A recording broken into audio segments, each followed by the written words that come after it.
Hello, everyone, and welcome to Canmar's Fireside Chat live stream panel discussion. I'm Melissa Jane Saidi, your host and moderator for today, and I'm truly honored to be here with a distinguished panel of experts to explore a topic of utmost significance. Allow me to introduce our esteemed panelists. We have with us today Deepak Anand, Narkis Tesla, Jacob Schwergold, and Avihu Tamir. Each of them brings a wealth of knowledge and experience in the cannabis industry, and I'm confident their insights will provide valuable perspectives on the global impact the industry faces amidst the Israel-Palestine conflict. Today's topic is one that's both timely and crucial: the global impacts the cannabis industry is facing with the conflict between Israel and Palestine. Now, it's important to clarify that this discussion is focused on the industry's dynamics and isn't intended as a political conversation. We aim to examine how this conflict affects the cannabis industry on a global scale. We have experts who've been on the ground working in the industry and navigating these challenges firsthand. But before we dive into our discussion, I'd like to just introduce you all to Canmar. Canmar has been championing the cannabis hemp psychedelics industry since 2017 and currently offers recruitment, education, and advertising services within the cannabis, hemp, and wellness sectors across North America. We are a company dedicated to evolving the cannabis industry through education, networking, as well as growing the community on our Canmar Hub app, which is available for download on the iOS and Android app stores. If you want to learn a bit more about who we are and our service offerings, you can visit our website at canmar.io or follow us on social media. And before getting started, I just want to communicate that the safety of our guests is of the utmost paramount to us. And if there is a siren that goes on, one of our guests may have to drop off the chat and then rejoin once things are appropriate and safe to join. So to everyone joining the live stream today, I would just like to welcome you all to Canmar's Fireside Chat panel discussion. This promises to be an engaging and eye-opening conversation, and we are really grateful to have all of you here with us today. So without further ado, let us get started. And I'd like to begin. Welcome everyone, welcome guests. It's so great to have you guys here today. I would love it if you would each tell the audience today a little bit about who you are and your background in the cannabis industry. Deepak, would you like to begin? Sure. Thanks everyone for organizing this, and especially Canmar. Really tragic and sorry to hear of all the developments in Israel. I certainly think this is an important timely conversation, but wanted to share my thoughts, and yeah, happy to be here. Thanks. Who would like to go next? Narkis? Sure. Hi. First of all, it's a pleasure to be here. It's nice to take a break from what's happening here locally in Israel. My name is Narkis Tesla. I'm head of strategy and business development at Medicon Pharma. We operate a state-of-the-art indoor breeding and cultivation facility in central Israel. And our signature brand of medical cannabis called 7 is recognized as one of Israel's top premium cannabis brands. I've been in the industry for the roller coaster that we call the cannabis industry for about 8 years now, as an investor, a speaker, and here at Medicon Pharma. And it's a pleasure to be here. Thank you so much, Narkis. Avihu, would you like to go next? Yeah, Avihu Tamir. I'm the CEO of Cannabis Group. Cannabis is a UK company started in Israel, and focusing on product development and online pharmacy, online clinic, really last mile of cannabis products in the UK right now, soon in Germany as well. Wonderful. Thank you so much, Avihu. And Jacob, would you like to introduce, last but not least? Thank you. Nice to see everyone. My name is Jacob Schwergold. I'm an attorney admitted to practice here in Israel and in New York. I've been practicing corporate and commercial law here in Israel for 17 years. I head the international practice of a newly formed firm called Abadi Oiknen. And I've been very active in the cannabis space for the last 10 years, representing a wide spectrum of cannabis companies, be it growers, shareholders selling their shareholdings in cannabis farms, research and development companies, manufacturers, pharmacies as well. I also had the distinct pleasure of working with Cannabo, and I'm very happy to be here. Wonderful. Thank you so much. And thank you all again for joining this very important panel discussion today. I'm very excited to dive into the conversation now. So let's jump into the questions at hand. To kick off our discussion today, how do you see Israel's role in the cannabis industry on a global scale? And how is the current conflict affecting it? So I think what we can do here is perhaps Avihu, I know that this is a topic that you can speak on quite well. We can start with your thoughts, and then we can leave it to the group to add whatever they would like to add on to that. And I think Deepa can give another point of view here. As someone that is working with Israel and see the international community as well. Deepak, you want me to start? Sure, Avi, go ahead. So I think if we're looking at the cannabis industry in Israel, there's obviously some effects. Like any other business in Israel, there's challenges with employees.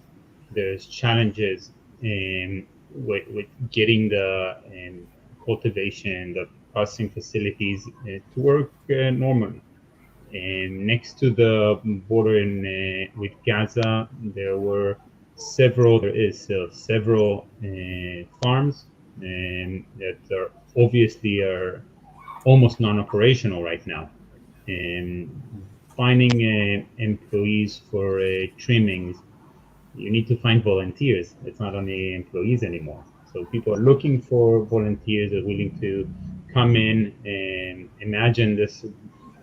This is a medication that is a plant in the end of the day, and you need to trim in certain time.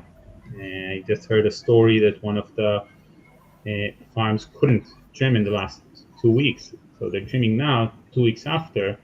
And anyone that grew cannabis can tell you that if you delay but a few weeks, it's definitely damaging the quality of products. So that's the first challenge that you see for many of the companies. I think that there's supply chain challenges that we see, but the government is trying to do things to assist and to help, and I'm sure Narkis will mention some of them. But I think altogether, the industry is holding up together, but there is challenges. Melissa, I just thought I would add, of course, we saw the tragic news that was put out by Intercure, where 2 of its employees had been kidnapped in this tragic involvement. So we certainly know that has impacted at least one producer. I mean, I'm not sure if there's others that have an update, but certainly we saw that tragic news come out of Intercure. So just wanted to point that out as well. And I'm sure Narkis and Jacob being on the ground will be able to update more.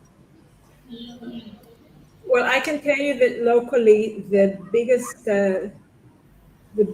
issue for us is getting the cannabis to the patients, because as you can imagine, especially the post-trauma patients, they need their medicine. They have been under tremendous stress in the South, just tremendous stress. And we've been, the entire industry, not just Medicon, but the entire industry has began mobilizing in order to get the cannabis to these patients as quickly as possible.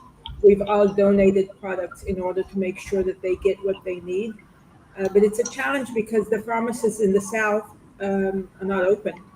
And we're trying to spread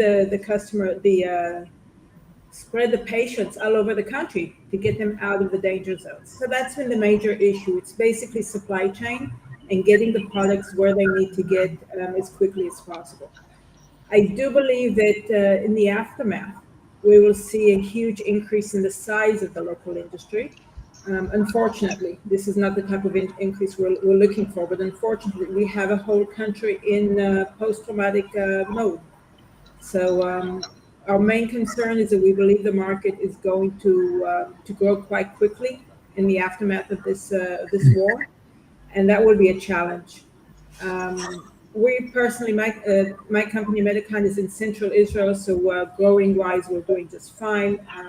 Most of our workers are not in reserve duty, so we've been able to keep things going as necessary. Regarding the global issue, I don't think it's going to make that big of a difference on business on a global scale. We're basically in COVID mode. We won't be traveling outside of Israel, and I don't expect any of our business partners to come into Israel.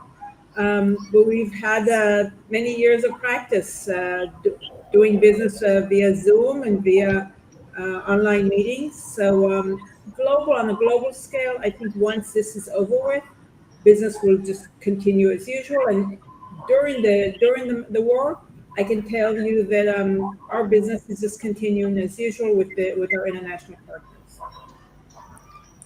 I can say, from my perspective, only two things. One would be short term, and that's simply transactions and investments not moving forward simply because many people aren't coming to work, and also for obvious reasons, the sentiment and the general feeling isn't very conducive for work productivity. So I definitely feel things slowing down, but that's short term and not structural. Um, I'm very optimistic on, with industry leaders and entrepreneurs like Narkis and Aviu here in Israel. The industry is going to get back on its feet very quickly. One concern I do have is that obviously the business is very sensitive to regulation and to moving things forward. And I'm a little concerned with how our government and governmental agencies, with their hands very full and with their general dysfunction, how they're going to be able to move forward with a reform that's supposed to be happening. So I'm a little concerned about that, and that could cause not necessarily long-term damage, but medium-term damage, and certainly slow things down. I can explain that. We have a very, very exciting reform movement that's about to happen here in Israel. It's expected to do wonders for the industry. We've all been looking forward to it. It was planned to begin in the beginning of 2024, in January of 2024. I've been calling out to the government to, instead of delaying, to do it now and not wait another minute, because this is really important issues that the new reform will take care of. Unfortunately, the government has announced that instead of beginning now, it has delayed the reform for 3 months, meaning it will begin in Q2 of 2024, which is it's a big challenge. We need it now. That's so. This is more of a local issue, but it's something that we're dealing with now. Absolutely, and I think these challenges are to be expected in this type of situation, right? And we can only but hope that things bounce back even better and brighter in the future once the conflict has come to an end. Thank you for sharing that, everyone. And you guys did touch a little bit on some specific examples of how the Israel-Palestine conflict has impacted the cannabis-related business and your business in particular. Are there any other examples? Is there anything else you could share about what is happening on the ground in terms of the cannabis